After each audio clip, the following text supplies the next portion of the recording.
அவருடைய சீரிய திட்டங்களில் ஒன்றான நலம் காக்கும் ஸ்டாலின் என்கின்ற இந்த மகத்தான திட்டம் ஆகஸ்ட் திங்கள் 2ஆம் தேதி சென்னை மயிலாப்பூரில் இருக்கிற செயின்ட் பீட்ஸ் ஆங்கிலோ இந்தியன் பள்ளியில் தொடங்கி வைக்கப்பட்டது.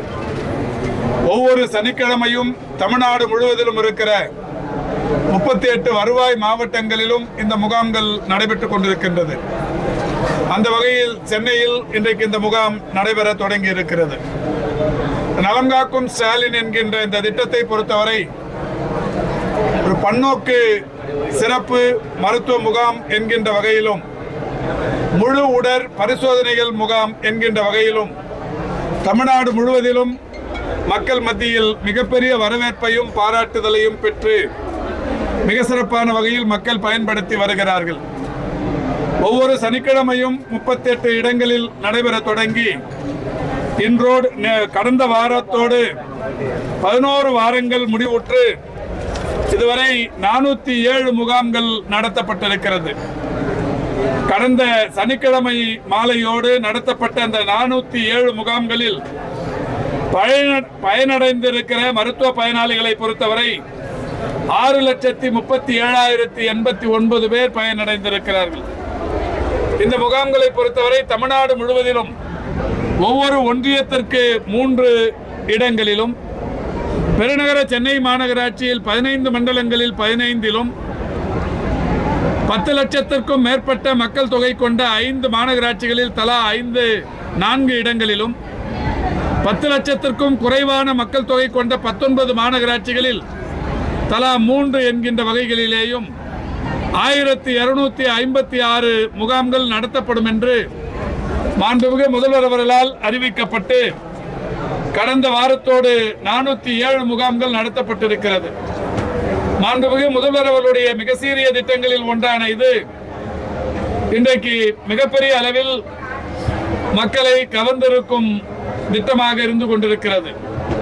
ஒவ்வொரு சனிக்கிழமையும் நடைபெற்றுக் கொண்டிருக்கிற இந்த முகாம்களை பொறுத்தவரை இன்றைக்கு 12வது வாரமாக நடைபெற்றுக் கொண்டிருக்கிறது.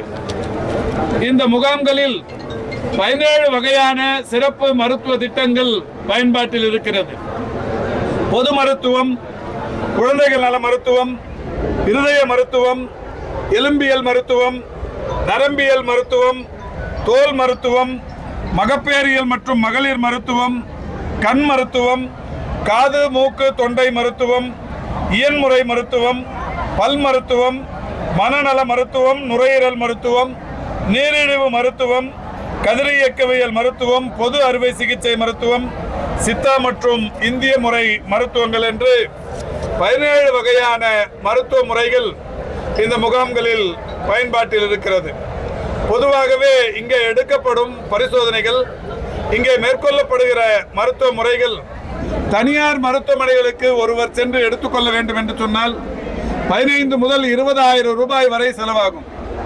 அரசு மருத்துவமனைகளிலேயே இந்த இரத்த மாதிரி பரிசோதனைகள் செய்து கொள்வதற்கு ரூபாய் 4,000 வரை கூட செலவாகும். ஆனால் மாண்புமிகு முதல்வர் அவருடைய சீரிய திட்டமான இதில் 1 ரூபாய் கூட செலவில்லாமல் மக்கள் இந்த திட்டத்தை பயன்படுத்தி வருகிறார்கள். இதில் இன்னொரு மிக முக்கியமான சேவை என்பது அமைப்பு சாரா தொழிலாளர்களுக்கு தொழிலாளர் நல வாரியத்தின் மூலம் அவர்கள் ஒவ்வொரு முகாமுக்கும் அழைத்து வரப்பட்டு அவர்களுக்கு முழு உடற் பரிசோதனைகள் செய்யப்படுகிறது.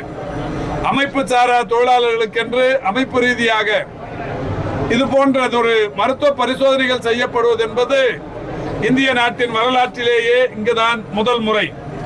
அதேபோல் மாற்றுத்திறனாளிகளுக்கென்று அரசு அங்கீகார சான்றிதழ் பெறுவதில் நிறைய அலைச்சல் இருக்கும்.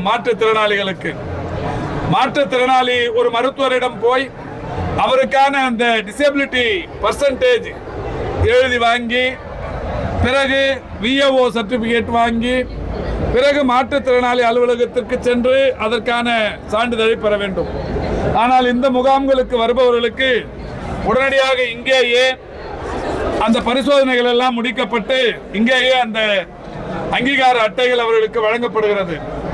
கடந்த வாரம் வரை நடைபெற்ற 11 வார முகாம்களில் 26,819 மாற்றுத்திறனாளிகள் இன்றைக்கு அவர்களுக்கு சான்றிதழ்கள் வழங்கப்பட்டிருக்கிறது. அதேபோல் முதலமைச்சரின் விரிவான காப்பீட்டு திட்டம், முத்தமிழறிஞர் கலைஞர்களால் கொண்டு வரப்பட்ட அந்த காப்பீட்டு திட்டம் என்பது இன்றைக்கு அதன் மூலம் தமிழ்நாட்டில் 1,47,00,000 குடும்பங்கள் பயன்பெற்று வருகிறார்கள். அந்த 1,47,00,000 குடும்பங்களையும் கடந்து புதிதாக உருவாகி வருகிற குடும்பத்தினரும் இந்த திட்டத்தில் இடம்பெறுகிற வகையில் இங்கே இந்த முகாம்களில் அவர்களுக்குமே உடனடியாக இங்கேயே அந்த மருத்துவ காப்பீட்டு திட்டத்தில் பதிவு செய்து அதற்கான அட்டைகள் வழங்கப்படுகிறது. அந்த வகையில் இதுவரை நடைபெற்ற 407 முகாம்களில் பயனடைந்திருக்கிற குடும்பத்தினர் 21,191 குடும்பத்தினர் இதுவரை அதில் பயனடைந்திருக்கிறார்கள். இப்படி பல்வேறு சேவைகளை மக்கள் நல்வாழ்வுத்துறையின் சார்பில் பல்வேறு துறைகளும் கூட ஒருங்கிணைந்து மாண்புமிகு தமிழ்நாட்டின் முதலமைச்சர்களுடைய வாயிலாக இன்றைக்கு நடைபெற்றுக் கொண்டிருக்கிறது. பெருநகர சென்னை மாநகராட்சியை பொறுத்தவரை 15 முகாம்கள் என்று அறிவிக்கப்பட்டு இன்றைக்கு நடைபெற்றுக் கொண்டிருக்கிற இந்த முகாமை பொறுத்தவரை 6வது முகாமாக நடைபெற்றுக் கொண்டிருக்கிறது.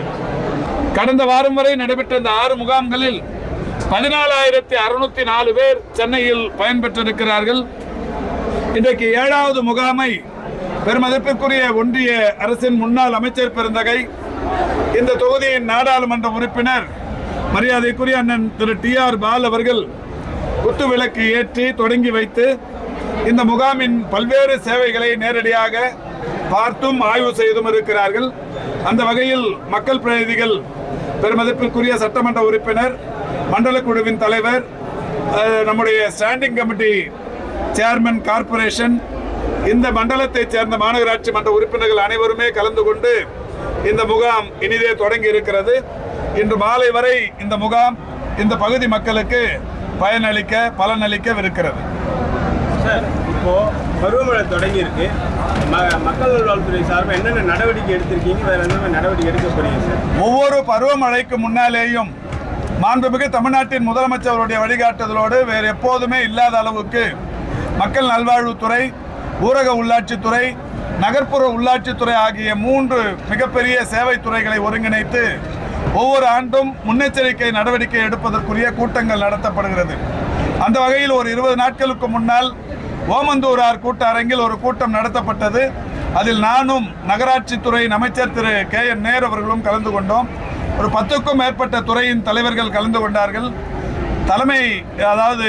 அரசின் தலைமைச் செயலாளர்கள் கலந்து கொண்டார்கள். ஒரு 30க்கும் மேற்பட்ட IAS அலுவலர்கள் கலந்து கொண்டார்கள். தமிழ்நாடு முழுவதும் இருந்து மாநில, மாவட்ட அளவிலான இந்த 3 துறைகளைச் சேர்ந்த முக்கிய அலுவலர்கள் ஏறத்தாழ 800க்கும் மேற்பட்டவர்கள் கலந்து கொண்டார்கள். ஒவ்வொரு மாவட்டத்திலும் பருவமழைக்கு முன்னால் எடுக்கப்பட வேண்டிய நடவடிக்கை, பருவமழைக்கு முன்னால் எடுக்கப்பட வேண்டிய அந்த செய்ய வேண்டிய காரியங்கள் இது பற்றி விவாதிக்கப்பட்டு அன்று மாலை அவர்களுக்கு அது சம்பந்தமான குறிப்புகள் கொடுத்தனுப்பப்பட்டது.